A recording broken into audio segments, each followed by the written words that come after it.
Hello. तो कैसे हैं आप लोग? उम्मीद करते हैं सब लोग बढ़िया होंगे। और कल बहुत ही बढ़िया टॉपिक पढ़ा था आयनाइजेशन एंथैल्पी का, और आयनाइजेशन एंथैल्पी के बहुत सारे क्वेश्चंस विद ट्रिक्स डिस्कस किया था। तो उसमें से मैक्सिमम क्वेश्चन ऐसे थे जो आपको पेपर में देखने को मिल सकते हैं, यानी उससे बाहर आपको क्वेश्चन नहीं देखने को मिलेगा, इसकी गारंटी है। और आज जो टॉपिक पढ़ने जा रहे हैं वो उससे भी बहुत ज़्यादा इंटरेस्टेड टॉपिक है, जिसमें से रिसेंटली अभी जो जेईई मेंस हुआ था उसमें क्वेश्चन भी आया था। तो अपन डिस्कस करेंगे कैसे आया था, और आईसीएआर में 2-3 बार उससे क्वेश्चन आया हुआ है।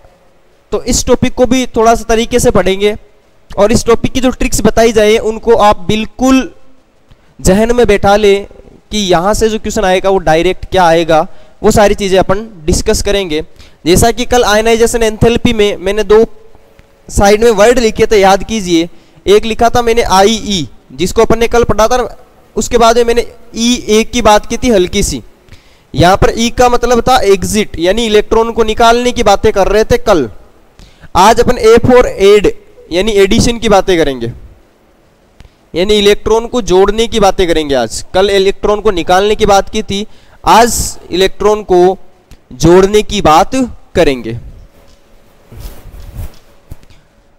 चलो चलते हैं। तो आज का जो अपना टॉपिक है, जो अपना लेसन है, वो है इलेक्ट्रॉन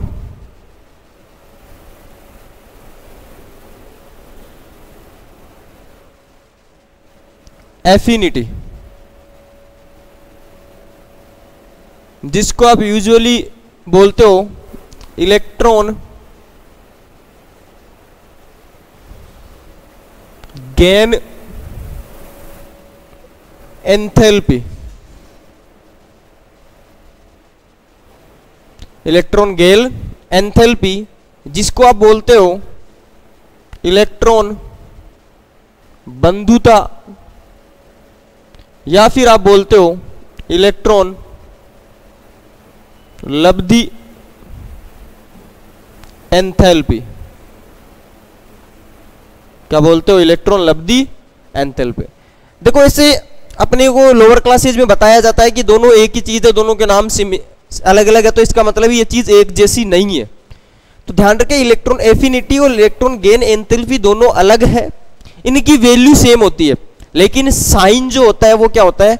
उल्टा होता है, दोनों का अपोजिट साइन होता है। तो अपन डिस्कस करेंगे इलेक्ट्रॉन एफिनिटी और इलेक्ट्रॉन गेन एंथैल्पी क्या होता है। इलेक्ट्रॉन जो एफिनिटी है इसको मैं लिखूंगा EA, और जो इलेक्ट्रॉन गेन एंथैल्पी है, आपको पता है एंथैल्पी को डेल्टा H से लिखते हैं, तो इलेक्ट्रॉन गेन और ये एंथैल्पी, तो इसको मैं ऐसे नोट करूंगा। EA का मतलब इलेक्ट्रॉन एफिनिटी, और डेल्टा EGH का मतलब इलेक्ट्रॉन गेन एंथैल्पी। क्या होगा? इलेक्ट्रॉन एफिनिटी और इलेक्ट्रॉन गेन एंथैल्पी। क्या दोनों सिमिलर है? नहीं, दोनों की वैल्यू सिमिलर होती है, लेकिन साइन क्या होता है? ऑपोजिट होता है। तो अपन बात करेंगे EA और डेल्टा EGH, मतलब इलेक्ट्रॉन एफिनिटी और इलेक्ट्रॉन गेन एंथैल्पी। तो देखो, दोनों चीजों को डिस्कस करते हैं। तो पहला अपन बात करते हैं इसकी परिभाषा की।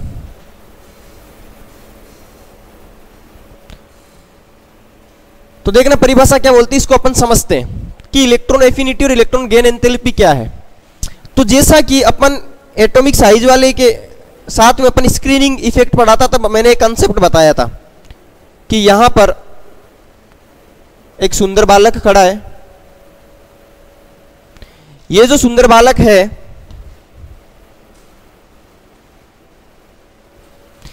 ये सुंदर बालक यहां पर खड़ी सुंदर कन्या को अट्रैक्ट करता है, आकर्षित करता है। सुंदर कन्या क्या थी? बाह्यतम कोश का इलेक्ट्रॉन। और ये जो नाभिक है, ये क्या था? सुंदर बालक। तो अब की बार अपने को एक सुंदर कन्या को अंदर लेके आना है। क्या लेके आना है? एक सुंदर कन्या को अंदर लेके आना है। और उस सुंदर कन्या को अंदर लाने पर क्या होगा?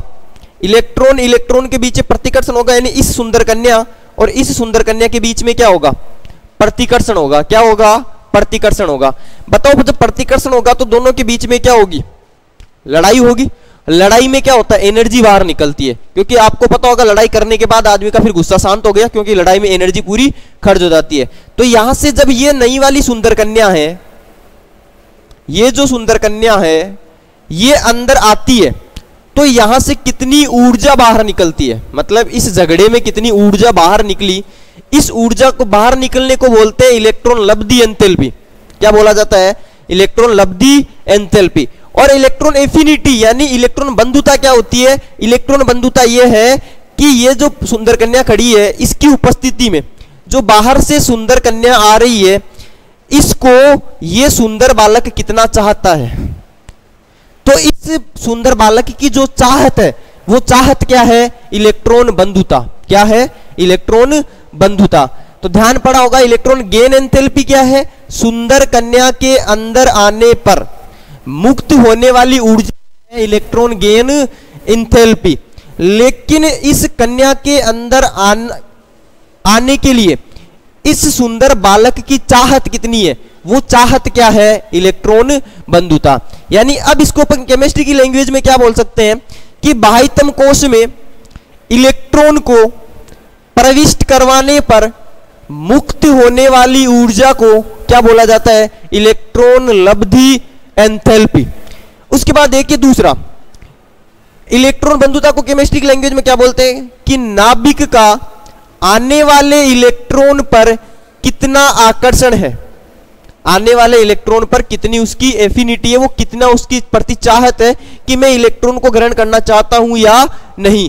मान लो यहां पर जो सुंदर कन्या है ये सुंदर नहीं है, तो ये क्या करेगा, ये सुंदर बालक क्या कहेगा, ना ना ना मेरे को नहीं चाहिए, मेरे पास तो ऑलरेडी सुंदर कन्या है। सेम कॉन्सेप्ट अपन देखो यहां पर लगाएंगे। तो पहला डेफिनेशन की बात करते हैं इसी पॉइंट से।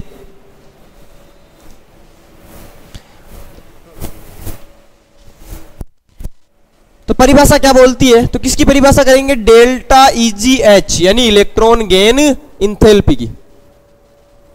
क्या होती है इलेक्ट्रॉन गेन एंथैल्पी, बाह्यतम कोश में इलेक्ट्रॉन प्रविष्ट करवाने पर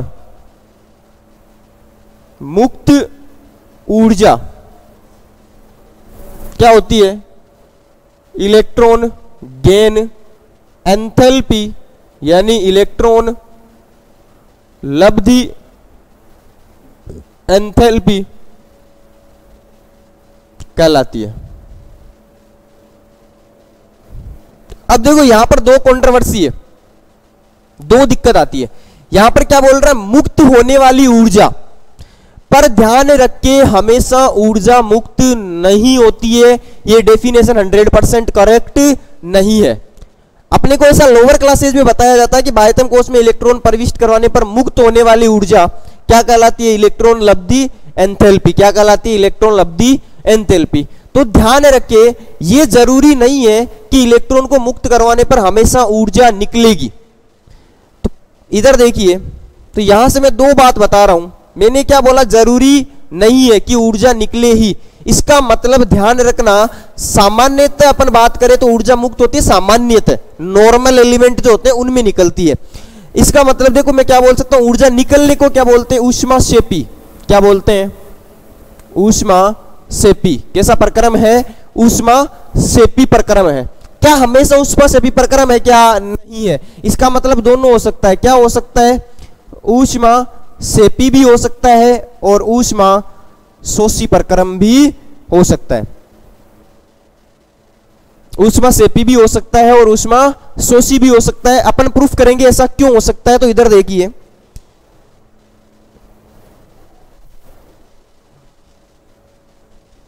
बिल्कुल चीज को फील करके पढ़े, बहुत कॉम्प्लेक्स कॉन्सेप्ट है इसके पीछे। ऐसा क्यों हुआ, तो देखिए मैंने एग्जांपल लिया, मान लो मेरे पास एक तो है नियोन, एक मेरे पास में है मान लो बेरिलियम, और एक मेरे पास में है नाइट्रोजन। नियोन, बेरिलियम और नाइट्रोजन। तो देखिए नियोन एक बार क्या है, अक्रिय गैस। क्या है, अक्रिय गैस है। बेरिलियम का इलेक्ट्रॉनिक विन्यास देखो 1s2 2s2, नाइट्रोजन देखो 1s2, 2s2, 2p3। आप एक चीज नोटिस करिए यहां पर, नियोन अक्रिय गैस मतलब ये तो ऑलरेडी क्या है, स्थायी है। तो क्या जब अपन नियोन को इलेक्ट्रॉन देंगे तो क्या नियोन इलेक्ट्रॉन लेगा, क्या नहीं लेगा। क्यों नहीं लेगा नियोन, क्योंकि ऑलरेडी यार स्टेबल है और स्टेबिलिटी को तोड़ने के लिए तो उल्टी लगानी पड़ेगी।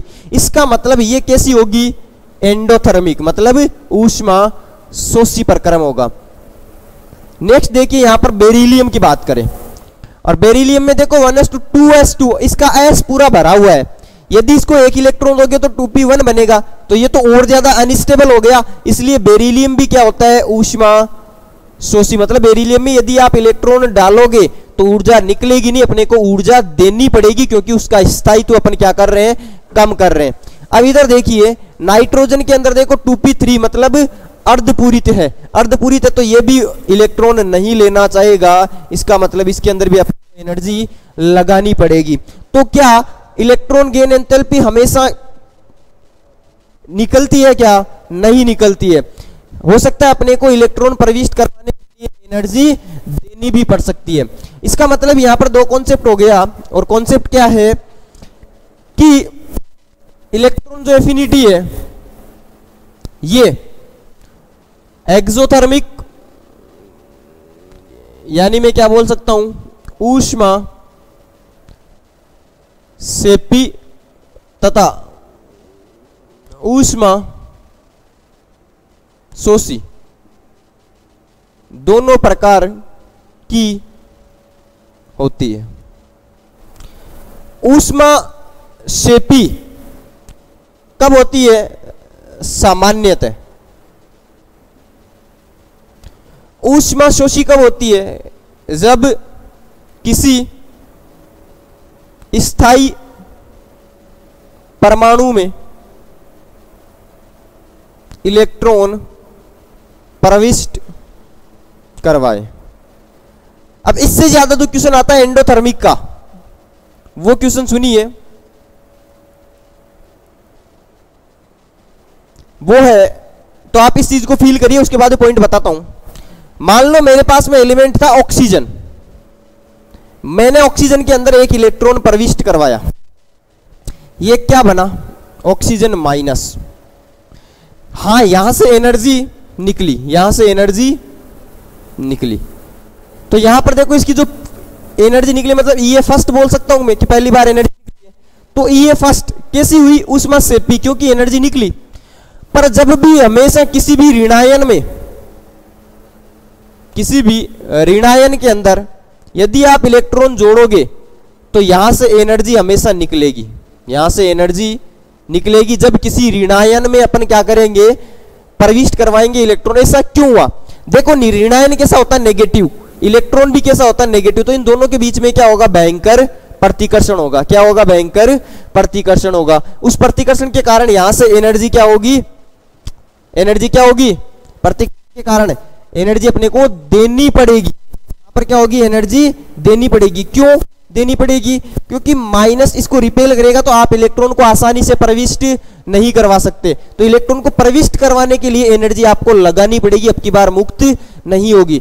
तो यहां पर देखिए जो पॉइंट लिख रहा हूं वो बहुत इंपॉर्टेंट है, वो नोट करके लिखोगे आप कि ईए सेकंड, ईए सेकंड हमेशा हमेशा कैसी होती है, एंडोथर्मिक, एंडोथर्मिक या मैं बोल सकता हूं ऊष्मा शोषी होती है। उसमें आपको हमेशा एनर्जी लगानी पड़ेगी। अब देखिए यहां से क्वेश्चन क्या आया हुआ है, उस क्वेश्चन को डिस्कस करते हैं अपन इन दोनों पॉइंट से।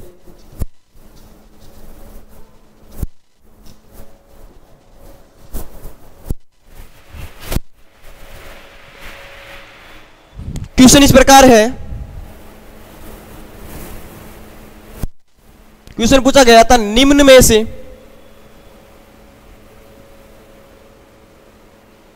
कौन सा प्रक्रम एंडोथर्मिक या ऊष्मा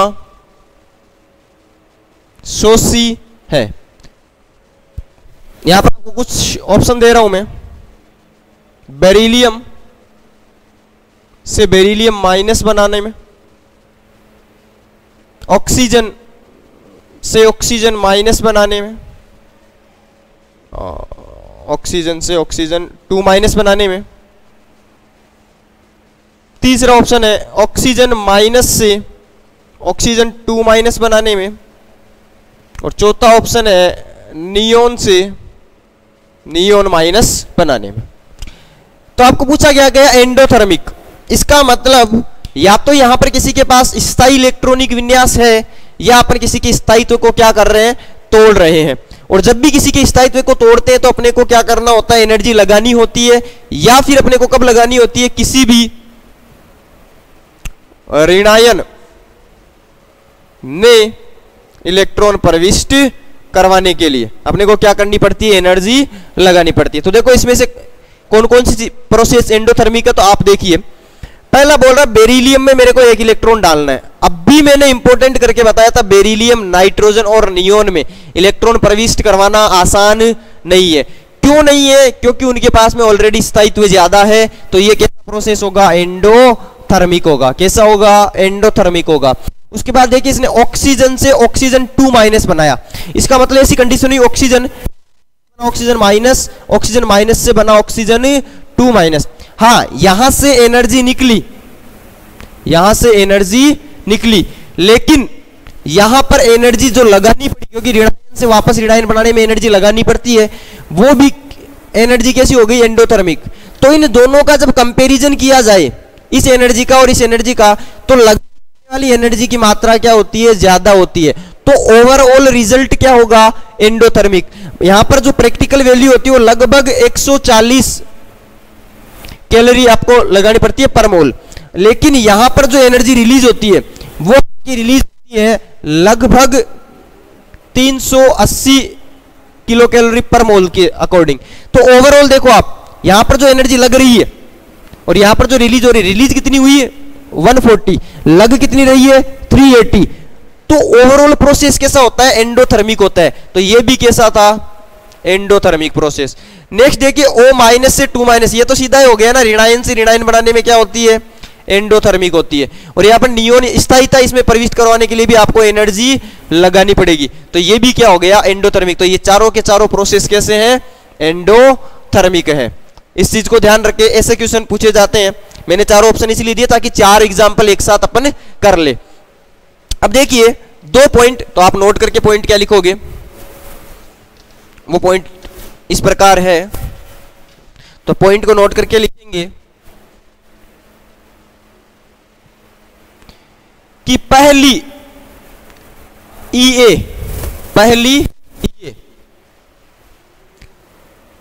ऊष्मा शोषी तथा ऊष्मा सेपी हो सकती है, परंतु दूसरी ईए, सेकंड ईए हमेशा ऊष्मा शोषी होती है। अभी तक सिर्फ अपन ने ये दो चीज डिस्कस की है। अब चलते हैं नेक्स्ट। मुझे बताइए कि मैं इलेक्ट्रॉन को प्रविष्ट करवा रहा हूं, तो क्या मैं बोल सकता हूं क्या ईए ऋणायन निर्माण से संबंधित प्रक्रम है?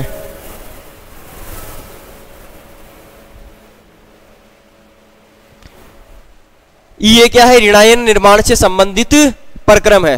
अब जो लॉजिक आ रहा है वो इससे भी खतरनाक आएगा। तो पहला पॉइंट क्या बताया मैंने, इलेक्ट्रॉन एफिनिटी और इलेक्ट्रॉन गेन एंथैल्पी समान नहीं है, दोनों के साइन क्या होते हैं, उल्टे होते हैं। तो इसको देखो कैसे लिख सकता हूं मैं, ईए बराबर होता है negative of delta electron gain enthalpy. क्या होता है, ईए क्या होती है, negative of delta electron gain enthalpy के नेगेटिव साइन की होती है। मान लो ऑक्सीजन से ऑक्सीजन माइनस बनाने में 200 किलो कैलोरी पर मोल निकली, मान लो एनर्जी। तो यहां से ऑक्सीजन 2 माइनस बनाने, ऑक्सीजन माइनस बनाने में कितनी निकली, 2 किलो कैलोरी। तो यहां पर देखिए निकली, इसका मतलब साइन किसका लगेगा, -200 किलो कैलोरी। तो ये किसकी वैल्यू है, डेल्टा EgH, मतलब इलेक्ट्रॉन गेन एंथैल्पी की वैल्यू कितनी, -200। तो इलेक्ट्रॉन एफिनिटी की वैल्यू कितनी हो जाएगी, तो देखिए इलेक्ट्रॉन एफिनिटी बराबर कितना हो जाएगा, -200। तो माइनस इंटू माइनस कितना हो गया, तो प्लस के 200।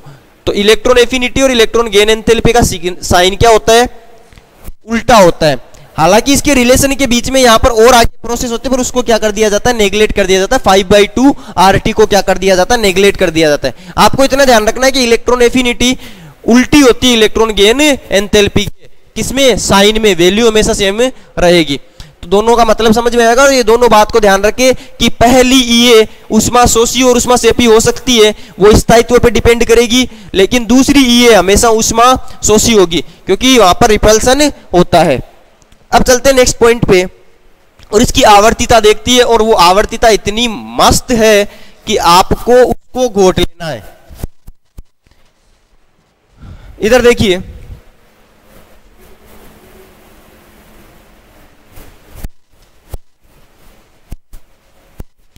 अब भी अपन बात कर रहे हैं इसकी आवर्तिता की, यानी पीरियोडिसिटी की।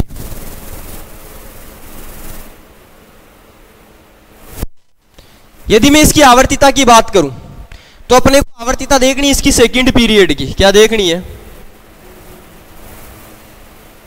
सेकंड पीरियड की। नॉर्मली आवर्तिता की बात करें तो देखो, लेफ्ट टू जब मैं राइट जाता हूं, लेफ्ट टू राइट जाता हूं, तो मुझे बताइए साइज क्या होती है,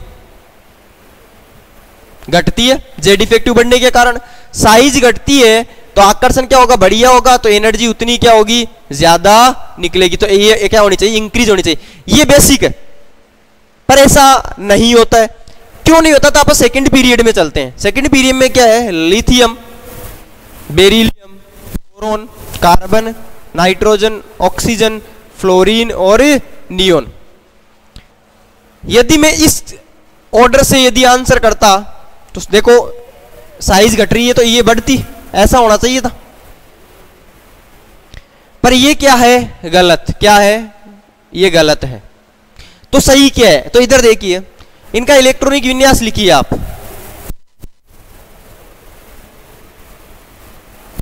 लिथियम का क्या होता है, 2s1, इसका 2s2, इसका 2p1, 2p2, 2p3, 2p4, 2p5 और 2p6।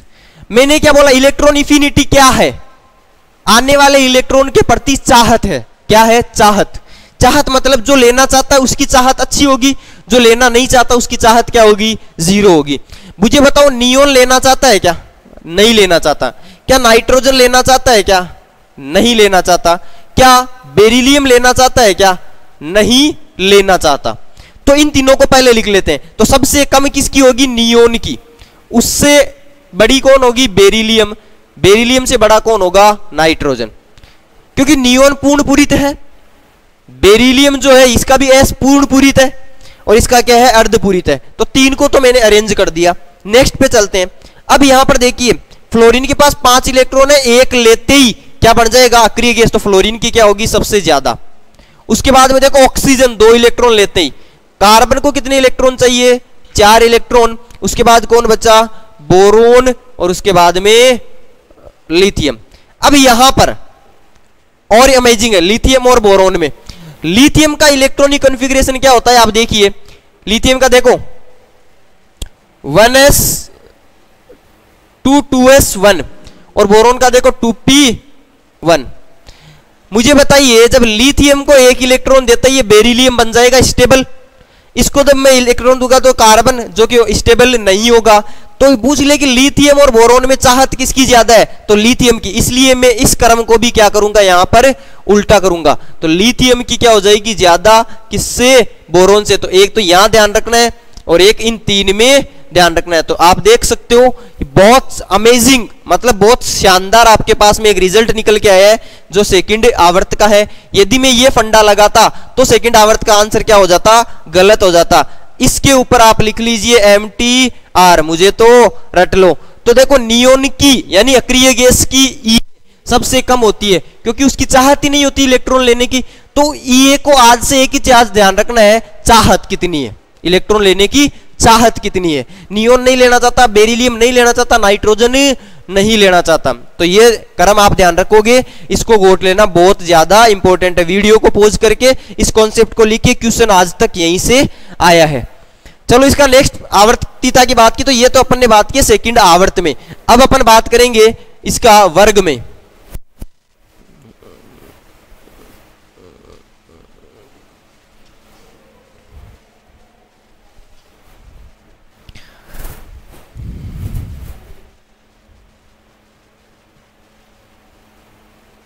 वर्ग में या फिर ग्रुप में, या फिर मैं बोल सकता हूं फैमिली में, क्योंकि ग्रुप को फैमिली भी बोला जाता है।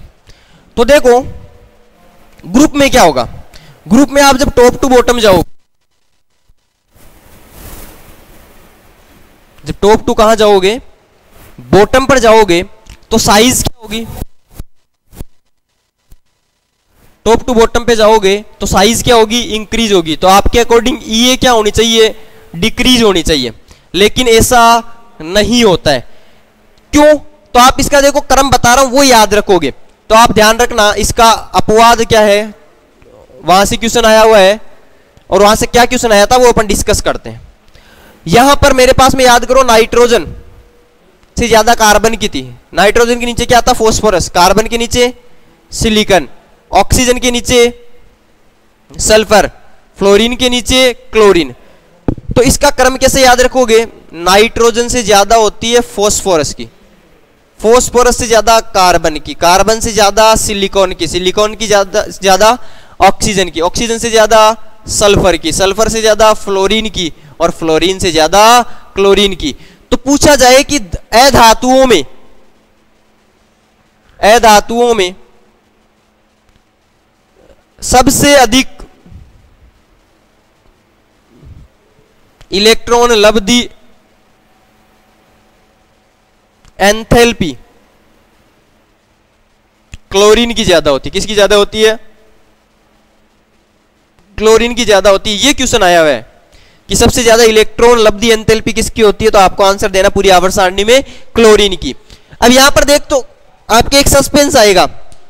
अभी जब अपन विद्युत ऋणात्मकता पढ़ेंगे तो अपन ने एक पॉइंट लिखा था, जब मैंने इंपॉर्टेंट तथ्य बताए थे आवर्त सारणी के, तो उस पॉइंट में लिखवाया था मैंने इलेक्ट्रॉन लब्धि एंथैल्पी क्लोरीन की सबसे ज्यादा होती है, पर विद्युत ऋणात्मकता फ्लोरीन की ज्यादा होती है।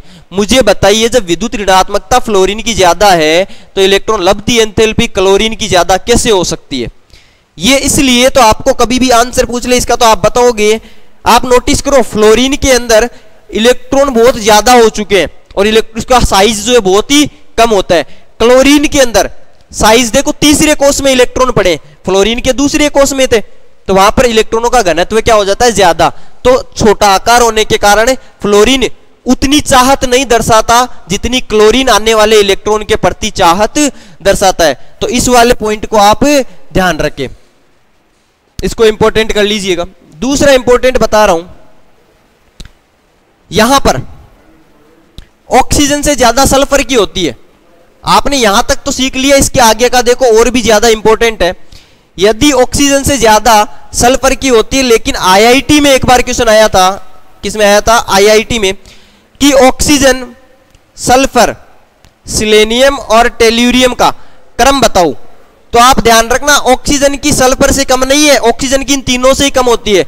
तो सल्फर, उससे कम सिलेनियम, उससे कम टेल्यूरियम, और ऑक्सीजन की क्या होती है, सबसे कम होती है। इसको वेरी वेरी इंपॉर्टेंट कर लेना। तो आप देख सकते हो सामान्य ये जो आपके फॉर्मेट होते हैं ये कभी भी लागू नहीं होते हैं। तो सबसे ज्यादा इलेक्ट्रॉन लब्धि एंथैल्पी किसकी होती है, धातुओं में, क्लोरीन की। तो आप ये ध्यान रखोगे। उसके बाद में ये ऑक्सीजन वाले का आप इंपॉर्टेंट ध्यान रखोगे। तो ये बातें थी इलेक्ट्रॉन लब्धि एंथैल्पी की, या इलेक्ट्रॉन गेन एंथैल्पी, या फिर इलेक्ट्रॉन एफिनिटी की। तो आप इतनी चीजें ध्यान रखोगे, इसका स्क्रीनशॉट ले लो और ये वाला पॉइंट आप याद करोगे। यहां पर ध्यान रखना कार्बन नाइट्रोजन मत कर देना, मैंने नाइट्रोजन कार्बन किया है, कहां से आया ये मैंने अभी पिछले वाले सेकंड आवर्त वाले में समझाया था। और उसके बाद आपको कुछ नहीं करना, ऐसे ऐसे करके आंसर निकाल लेना है। चलो नेक्स्ट पॉइंट पे चलते हैं।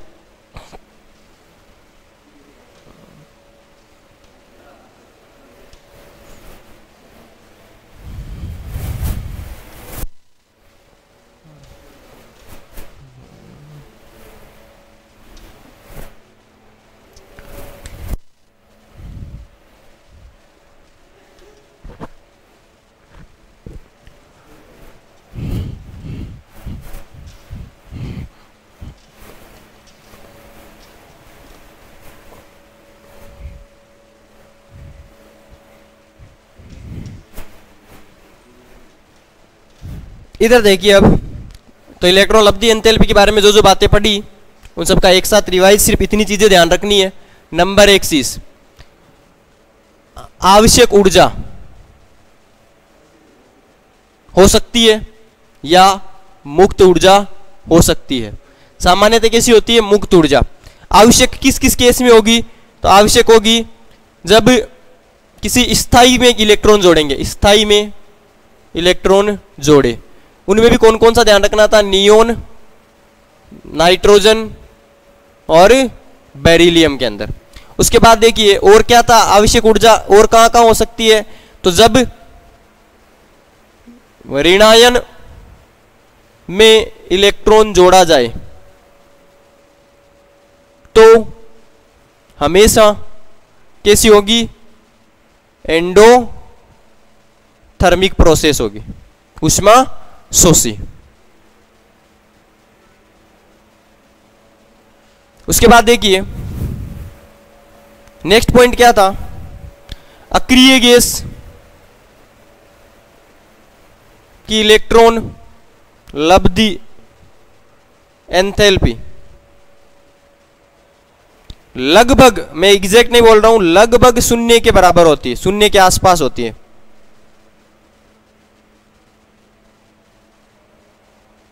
हालांकि प्रैक्टिकल शून्य नहीं होती, शून्य के आसपास होती है। नेक्स्ट देखिए, मैंने जब सेकंड पीरियड की बात की थी, ये वाला इंपॉर्टेंट है, तो सेकंड पीरियड में क्या ध्यान रखोगे? सेकंड पीरियड में सबसे कम किसकी होती है? नियोन, उससे कम बेरिलियम, फिर सबसे कम तो नियोन, उससे ज्यादा बेरिलियम, उसके बाद नाइट्रोजन, नाइट्रोजन के बाद में लिथियम की, उसके बाद बोरोन, उसके बाद कार्बन, उसके बाद ऑक्सीजन, उसके बाद फ्लोरीन। तो इनकी क्या थी? ये क्रम था।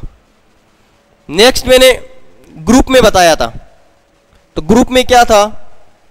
तो आप इसको ध्यान रखना, नाइट्रोजन, कार्बन, ऑक्सीजन और ये फ्लोरीन। नाइट्रोजन के थे फॉस्फोरस, ये सिलिकॉन, ये सल्फर और ये क्लोरीन। तो आपको ध्यान रखना था ऐसे ऐसे ऐसे ऐसे ऐसे ऐसे। और अधातुओं में क्या होती है? क्लोरीन की सबसे अधिक पूरी आवर्त सारणी में इलेक्ट्रॉन लब्धि एंथैल्पी, या फिर मैं बोल सकता हूं इलेक्ट्रॉन एफिनिटी या इलेक्ट्रॉन बंधुता।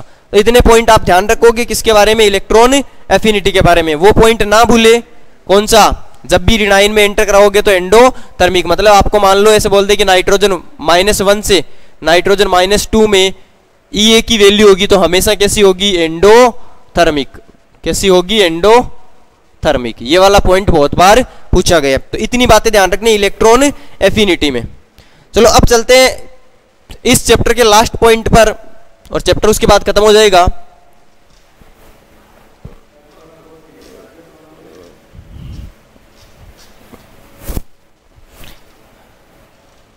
तो कैसे हैं आप लोग?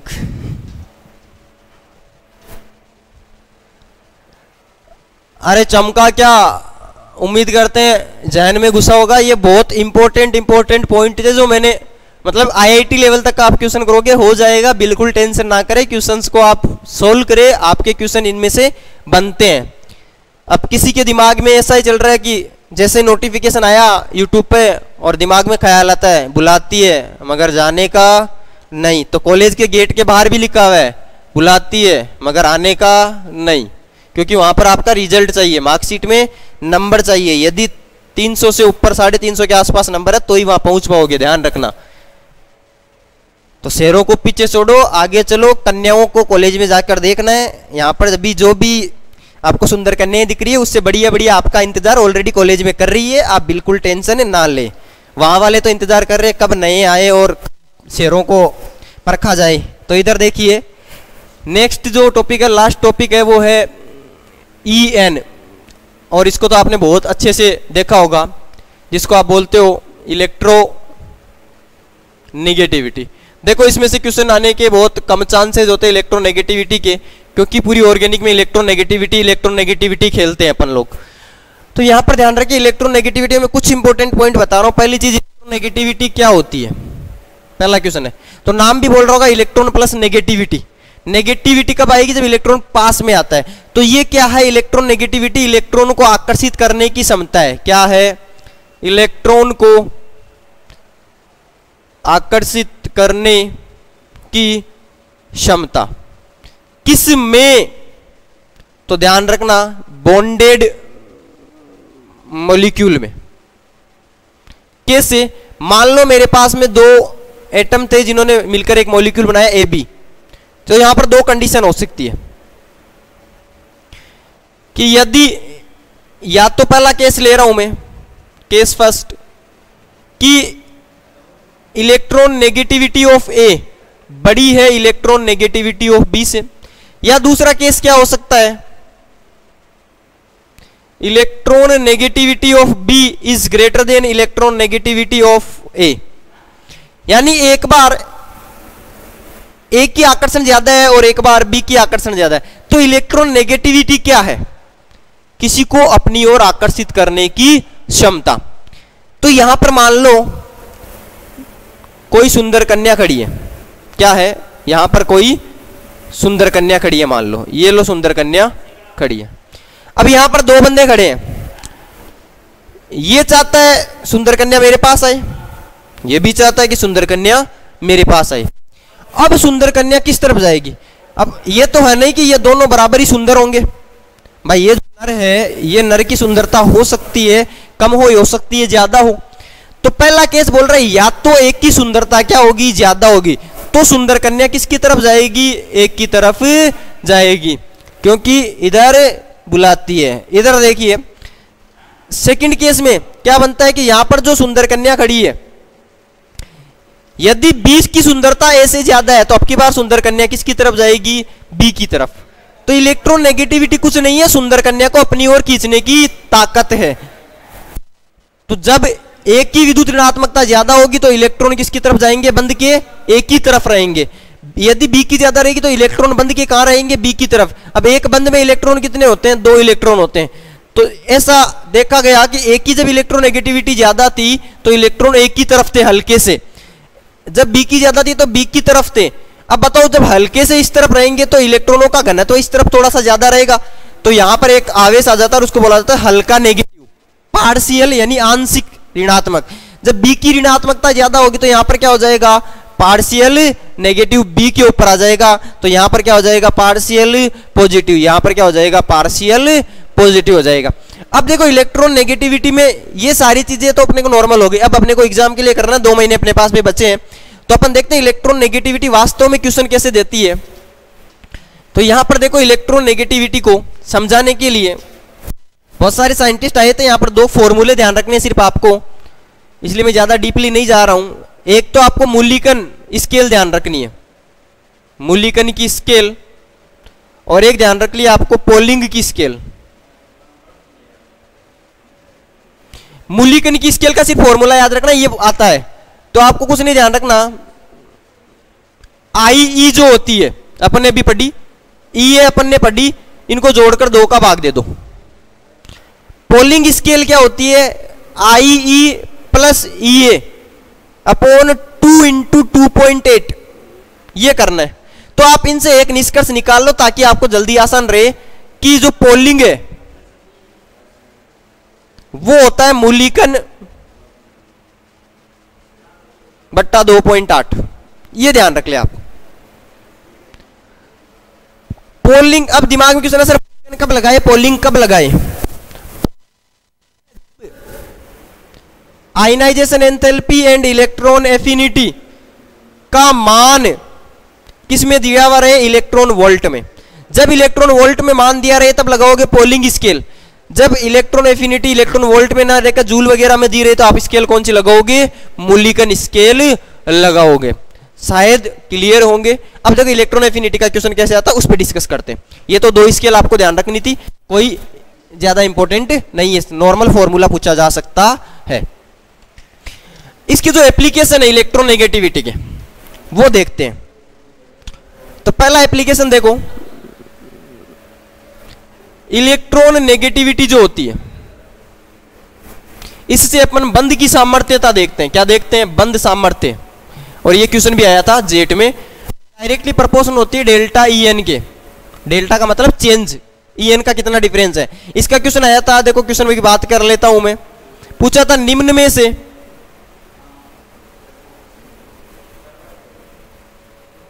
अधिक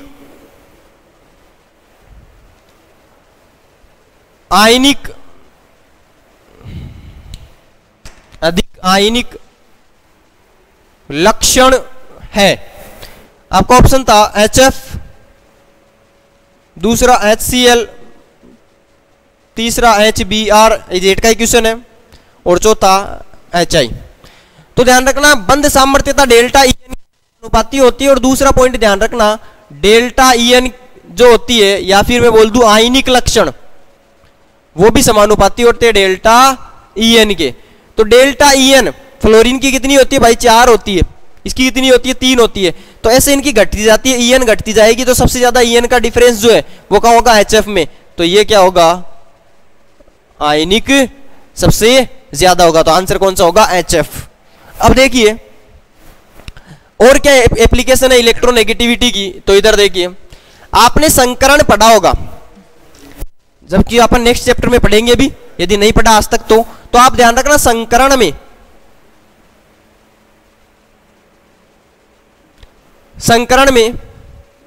sp जो संकरण होता है इसकी विद्युत ऋणात्मकता ज्यादा होती है, उसके बाद में sp2 की, और उसके बाद में sp3 की। ये क्वेश्चन भी जेट में आया हुआ है। यानी इसको आप ऐसे बोल सकते हो कि परसेंटेज एस कैरेक्टर समानुपाती होते हैं विद्युत ऋणात्मकता के। यानी जिसके अंदर परसेंटेज एस कैरेक्टर ज्यादा होंगे उसकी ई एन क्या होगी? ज्यादा। यहां पर देखो परसेंटेज एस कैरेक्टर 50% एस है और 50 पी, तो यहां पर 50%। यहां पर देखो 33% किसके एस के लक्षण है, यहां पर कितने हैं? 25% लक्षण है किसके? एस के लक्षण है। तो जैसे परसेंटेज एस लक्षण घटते हैं ई एन भी क्या होती है? घटती है। तो ई एन का ये भी ध्यान रखें। फिर देखो इलेक्ट्रोनेगेटिविटी से आयनिक लक्षण प्रतिशत निकाल सकते हैं अपन की, कितना प्रतिशत उसके अंदर आयनिक लक्षण है। किससे निकाल सकते हैं? विद्युत ऋणात्मकता से। तो इसका ध्यान रखिए फॉर्मूला, परसेंटेज आयनिक लक्षण। और परसेंटेज आयनिक लक्षण का अपने को क्या निकालना है? फॉर्मूला। तो क्या है? तो इधर ध्यान रखनी है आपको, ध्यान रखना है 16 डेल प्लस 3.5 डेल स्क्वायर। क्या ध्यान रखना है? 16 डेल प्लस 3.5 डेल स्क्वायर। यहां पर डेल क्या है इसको देखिए, तो डेल कुछ ही नहीं है, डेल है विद्युत ऋणात्मकता का अंतर। विद्युत ऋणात्मकता का अंतर यानी डेल्टा ई एन की बात कर रहा हूं मैं। डेल्टा ई एन किसकी? मान लो मेरे पास में HF था, डाइएटोमिक के लिए लागू होता है, सिर्फ किसी लिए लागू होता है? द्विपरमाणविक में। द्विपरमाणविक में तो हाइड्रोजन और क्या है? फ्लोरीन है। हाइड्रोजन की कितनी होती है? 2.1, फ्लोरीन की कितनी होती है? 4.0। तो मान लो मेरे को HF के परसेंटेज आयनिक लक्षण निकालने, तो क्या लिखूंगा? 16 इंटू डेल का मतलब क्या है? इन दोनों की विद्युत ऋणात्मकता का अंतर कितना है? 4 में से 2.1 घटाऊंगा, कितना बचेगा? तो 4 माइनस 2.1 तो कितना बचा? 1.9। कितना बचा? 1.9। तो कितना हो गया? 1.9 प्लस 3.5 इंटू 1.9 का क्या हो गया? स्क्वायर हो गया। तो ये क्या हो गया? परसेंटेज आयनिक लक्षण। तो इसको जब आप सोल्व करोगे तो ये लगभग आपके पास में आएगा 43% के आसपास। आप इसको सोल्व करके देखें।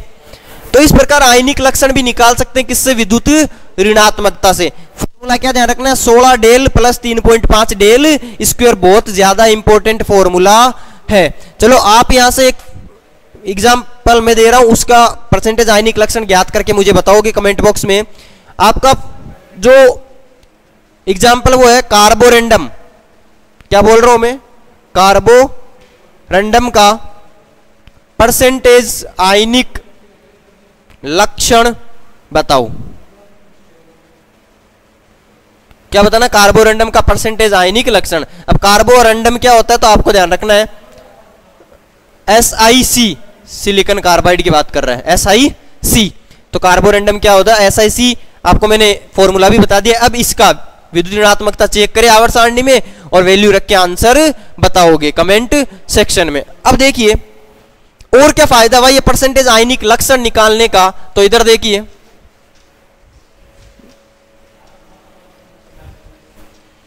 थोड़ा सा वीडियो को 2 बार देखें ताकि चीजें समझ में आए, उसके बाद नोट्स बनाए, फिर देखो अप्लाई करो। बहुत आसान चीज है, टाइम बहुत कम है, प्रिपरेशन की स्पीड ज्यादा कर दे। अब देखो इसका और फायदा क्या है परसेंटेज आयनिक। यदि परसेंटेज सहसंयोजी लक्षण की बात कर ले तो आप आयनिक का सूत्र आपके पास में है, उसको 100 में से घटा दीजिए। 100 माइनस आयनिक, 100 माइनस परसेंटेज आयनिक लक्षण। तो 100 में से मान लो अभी जैसे HF का निकाला, HF का 43% क्या था, वो आयनिक था, तो ये क्या बोल सकता हूं मैं 57% वो क्या है सहसंयोजी। तो इस प्रकार क्वेश्चन कर सकते हो आप पता भी लगा सकते हो कि कौन सा यौगिक आयनिक और कौन सा क्या है सहसंयोजी होता है। तो उम्मीद करता हूं कि इलेक्ट्रॉन नेगेटिविटी और इलेक्ट्रॉन एफिनिटी दोनों के क्वेश्चन समझ में आए होंगे और क्वेश्चन किस प्रकार पूछे जा सकते हैं ये बहुत इंपॉर्टेंट चीज थी। और मैंने मैक्सिमम जितने भी एक्सेप्शन थे विद एनसीईआरटी और आईआईटी लेवल की सारी चीजें मैंने निष्कर्ष करके आपको निकाल के दे दी है। इनका नोट्स बनाए प्रॉपर और उनको पढ़े। जिसने अभी तक ऐप पे जाकर सब्सक्रिप्शन नहीं लिया वो सब्सक्रिप्शन ले, क्योंकि अब क्लासें ऐप पर होगी, यूट्यूब पर क्लासें अवेलेबल नहीं होगी, तो ऐप पे आप ज्वाइन करें। ऐसे ही बहुत सारी ट्रिक्स हर चैप्टर की आपको मिलेगी। आपको पढ़ना नहीं है, अब सिर्फ चीजों को रिवाइज करना है। रिवाइज करने के लिए आपके लिए आसान बनाने के लिए हम लोग अपना पूरा एफर्ट कर रहे हैं। तो आपका काम सिर्फ है ऐप को ज्वाइन करें, बाकी सब काम हमारा है। आज के लिए इतना ही, जिंदा रहे तो फिर मिलेंगे, तब तक के लिए जय हिंद, जय Bharat. Thank you so much for being there.